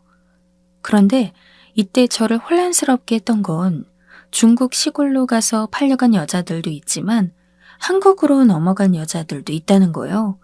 그러면서 제 옆에 있던 다른 분 말로는 어쨌건 여기도 안전하지 않으니 우리도 곧 어딘가 가야 한다더군요. 시골로 똑같이 팔려갈 것인지 아니면 한국으로 갈 건지 말이에요. 이때 저는 이미 헤어져 버린 어머니도 그리고 여동생의 행방도 슬퍼할 수 있을 겨를도 없이 제 목숨을 부지할 생각을 해야 했어요. 어쩔 줄 몰라 고민하고 있던 차에 마침 어떤 분이 내 동생 옥화와 비슷한 여자아이는 한국으로 간 것 같다는 거예요. 거기 브로커를 따라 이번에 꽤 갔다면서 자기도 한국으로 가려고 하니 생각이 있냐고 묻더군요. 사실 그때 저는 결과적으로는 중국으로 가야 했을지도 몰라요. 왜냐하면 이분 말을 듣고 따라서 한국으로 어렵게 넘어와서 힘들게 옥화를 찾아다녔지만 한국에서도 결국은 찾을 수가 없었으니까 말이에요. 이때 제가 말로만 듣던 남조선의 이미지와 너무 달라서 그에 대해 또 충격받고 정말 여러 번 몸과 정신이 여러 번 얻어맞은 양 힘들었던 것 같아요. 와중에 어머니와 여동생을 잃고 찾고 싶다는 말을 했으나 제 신변도 확실치 않은 상태였기 때문에 모든 게 다 무섭게 느껴지더군요. 차라리 다시 중국이라도 돌아갈 걸 그랬나 싶었지만 시간이 좀 지나고 탈북민 단체로 넘어가게 되면서 겨우 조금 안정을 잡게 되었어요. 그때도 저는 울며 동생을 찾았지만 여전히 행방을 몰랐고 그러는 사이 한국의 생소한 풍경들을 조금씩 받아들이게 되었어요. 제가 북한에서 들어오던 말과는 너무 다르다 보니 그 부분에 대해 어설프게 교육받는 와중에도 뭐가 뭔지 잘 모르겠더군요. 이렇게 주거나 저렇게 주거나 마찬가지일 것 같았지만 한국은 저에게 그렇게 위협적으로 느껴지지 않았어요. 나중에 어렵사리 한국에서 지내기에 필요한 내용들을 듣고 지원도 받게 되었는데요. 처음에는 사람들이 절 신기해하고 어떻게 왔냐며 이런저런 얘기들을 물어왔지만 날이 갈수록 제 말투나 억양이 센 것, 그리고 뭐가 또 그렇게 마음에 안 들고 북한 티가 났던 건지 점점 태도가 차가워지더군요. 물론 아무리 그렇다고 한들 북한에서의 생활과는 상상할 수가 없었어요. 어쩜 이렇게 먹을거리들이 풍족하고 불빛들이 번쩍이던지 내가 들어오던 그 귀신같이 무섭게만 느껴지던 남조선의 느낌이 아니었으니까요. 그러면서도 저는 그렇게 정신을 차려가고 영양실조 상태를 극복해 나가던 무렵 이대로는 정말 안 되겠다 싶어서 꼭 옥화를 찾겠다고 생각했어요. 나도 중국으로 넘어가서 시골에 반려간 가족들이 있어. 내가 아주 눈물이 나서 견딜 수가 없어. 내가 정아 씨 도와줄 테니까 한번 같이 힘써보자오. 김영선 씨도 나와 같은 사정이 있다고 하니까 얼마나 저도 부둥켜 안고 울게 되었는지 몰라요. 다들 힘든 사정으로 왔는데 저만 이렇게 울고 있는 게 유난스러워 보이기도 했지만 몇 번이나 기절해 의식을 잃어버렸던 나를 악몽처럼 되꾸면서 스스로 자책해왔거든요. 정말 동생만 찾을 수 있다면 내가 중국까지 가서 동생을 데리고 한국으로 들어오던지 아니면 부탁을 해서라도 데려오라고 말하고 싶었어요. 정말 살 거죽이 얼마 남지도 않아 피부병까지 있어서 긁어대던 여동생이 제 잔상에 남았고 더는 견딜 수 없었거든요. 그래서 김명선 씨가 절 대신해서 브로커들에게 알아봐 주었고 그러던 와중에 겨우 희망적인 소식을 들을 수 있었어요. 중국으로 들어왔을 때 역시나 제가 쓰러져 있던 사이 시골에 매매혼으로 팔려가는 무리에 같이 껴서 갔던 모양이에요. 여동생 이름이며 아버지, 엄마 이름이며 필요한 것들을 제가 미리 적어서 맡겼는데 딱 맞는 아가씨를 찾았다고 하더군요. 이때 얼마나 땅을 치고 울면서 하늘에 감사하고 울고불고 했는지 몰라요. 언니와 오빠는 지금 북에서 어찌 살고 있는지 몰라도, 그리고 아버지는 어디 있는지 모르고 어머니도 중간에 어떻게 된지 몰라 가슴이 뜯겨질 것 같지만 여동생이라도 행방을 찾았으니 말이에요. 그리해서 제가 넘어가려고 했더니 중간에 브로커를 보내서 다시 한국으로 데려오겠다고 하더군요. 그렇게 해서 가족을 되찾는 사람들도 많고 다들 한국에서 좋게 잘 산다고 하기에 저도 얼른 그 돈을 모아야 했어요. 여기 탈북민 단체에서 소개를 받아서 식당에 취직을 했는데 그때 제 나이가 20살이 넘었을 때였는데 얼마나 헤맸는지 몰라요. 말귀도 못 알아듣고 혼나기도 하고 그러다가 나가라는 소리를 듣고 쫓겨나기도 하고 말이에요. 하지만 그렇게 해서 옮겨 다니는 동안 조금씩 말귀도 트이고 돈 안 주는 나쁜 사장이랑 싸워가기도 하며 그렇게 적은 돈을 모았어요. 그래서 김명선 씨에게 부탁해서 우리 옥화를 찾아달라고 부탁을 했고 저는 때만 기다리고 있었답니다. 아마 시간이 얼마간 걸릴 거라고 했지만 그래도 내가 언니가 되어서 이렇게 동생을 다시 불러들이고 더 안전한 한국에 데려올 수 있다는 게 참으로 기뻤어요. 아무리 일이 고되고 사람들이 나를 탈북자라고 무시하고 말귀를 모른다고 해도 견딜 수가 있었는데 옥화를 찾아오는 데에 6개월은 걸릴 거라고 하던 김명선 씨는 자꾸 말을 바꾸는 거예요. 나도 점점 짜증이 나고 화가 나면서 계절이 바뀌는 걸 보고 있자니 더 못 참겠더라고요. 그때 같은 단체에서 만난 아는 언니는 저보고 사기를 당한 것 같다고 하는데 그 말을 듣고도 믿을 수가 없었어요. 하지만 그 말은 보다 안타까워서 사기당한 게 맞는데 저를 믿고 있는 모습을 보고 저를 불쌍히 여겨 한 말이었더군요. 언니의 말처럼 김영선 씨는 저 말고도 다른 탈북민들의 돈을 모아서는 적당히 주변을 떠돌다가 갑자기 행색을 감춰버렸어요. 저는 돈을 잃은 것도 잃은 것이었지만 내 동생 옥화를 찾았다고 했던 그 말마저 거짓말일 것이라고 생각하니 앞이 노래지고 기가 막혔어요. 차라리 그 말만은 사실이라고 해주었다면 얼마나 좋았을까요? 그때까지만 해도 전 밤마다 옥화를 신경 쓰지 못했던 그 며칠간을 떠올리며 악몽을 꿨었어요. 비명을 지르며 깨기도 하고 사는 게 아니었답니다. 북한에서의 날들과 비교할 수 없다고 해도 저의 초창기 탈북민으로서의 삶은 결코 완연히 안정된 게 아니었어요. 그런데다가 그마저 내가 붙잡고 힘을 내게 해주었던 동생의 행방이 완전히 불투명해졌고 정말 이제 얘마저 죽었을지도 모르겠다고 생각하니 살고 싶지 않더군요. 그때 작은 단칸방에서 같이 살고 있던 그 언니가 잠든 걸 확인하고 저는 주섬주섬 옷을 싸들고 뒷산으로 올라갔어요. 피투성이가 되어 중국으로 왔을 때에도 그 긴장 속에 살던 나날들, 한국으로 넘어와서도 나를 보는 차가운 시선들이며 심지어 여기서 또 사기를 당하게 된 내 모양을 보고 있으니 이젠 더 이상 어딜 도망다니며 눈칫밥을 먹고 살 이유가 없더군요. 왜냐하면 내 동생 옥화를 찾지 못했으니까요. 많은 이들이 가슴에 가족을 묻고 이를 악물고 살고 있지만 당시 저는 어리면 어리고 많다면 많은 20살이었어요. 어떻게 생각하면 좋을지 몰랐어요.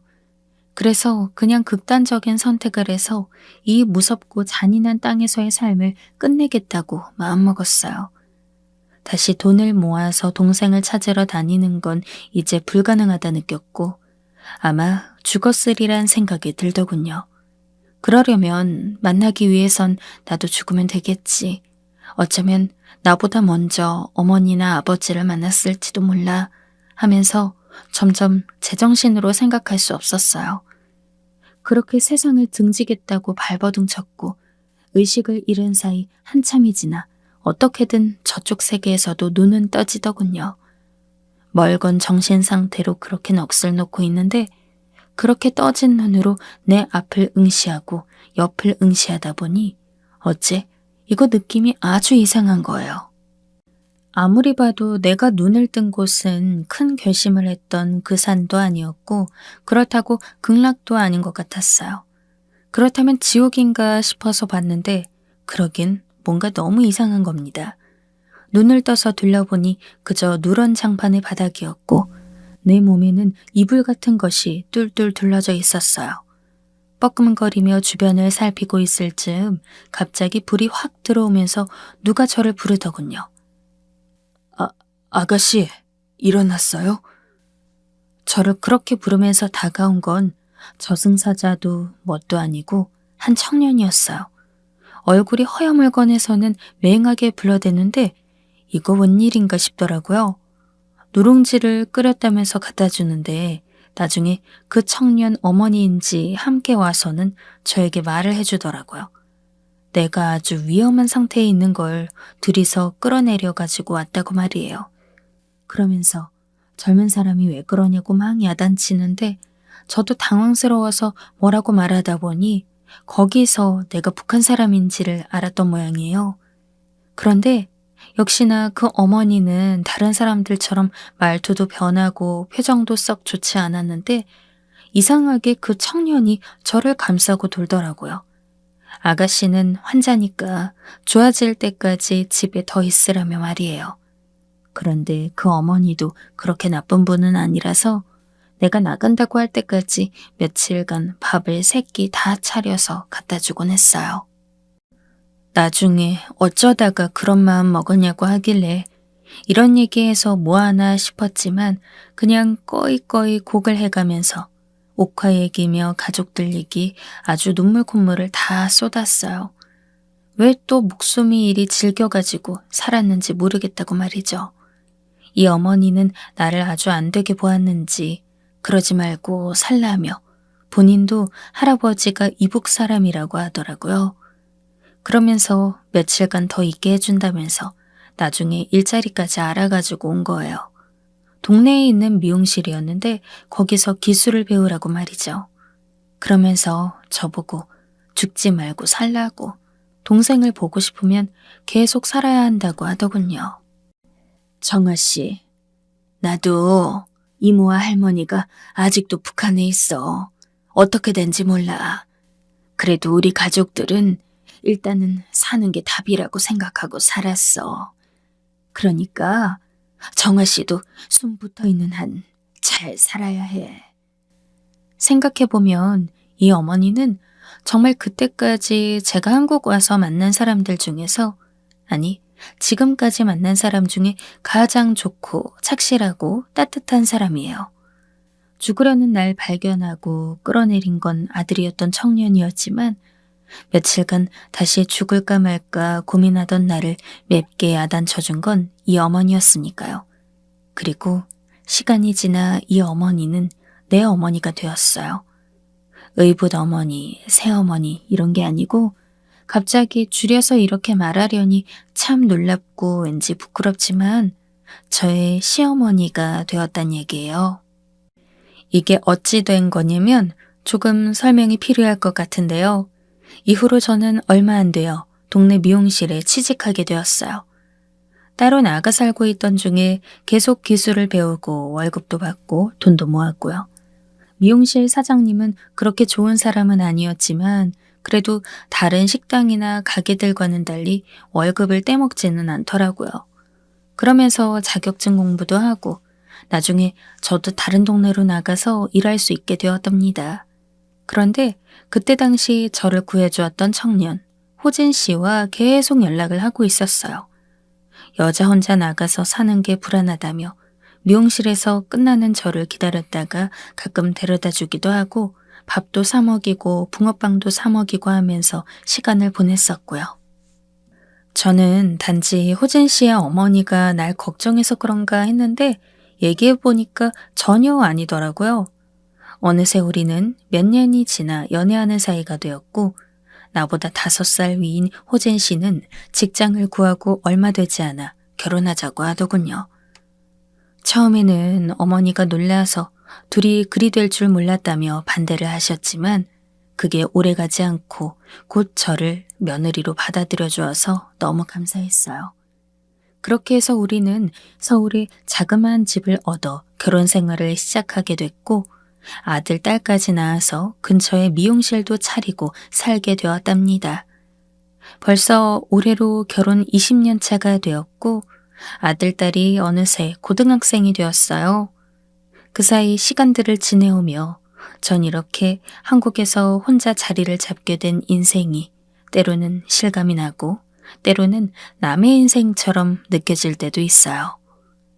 여전히 제 마음 안에는 그리운 여동생이 자리 잡고 있고 언니, 오빠와 엄마, 아빠의 안부도 너무나 그립습니다. 제 기억 안에서 그들이 지금쯤 나이를 어떻게 먹었을까 이따금씩 상상도 해보고 있어요. 만약 그들이 살아있다면 나도 어딘가에서 잘 살고 있을 거라고 생각해 줬으면 좋겠어요.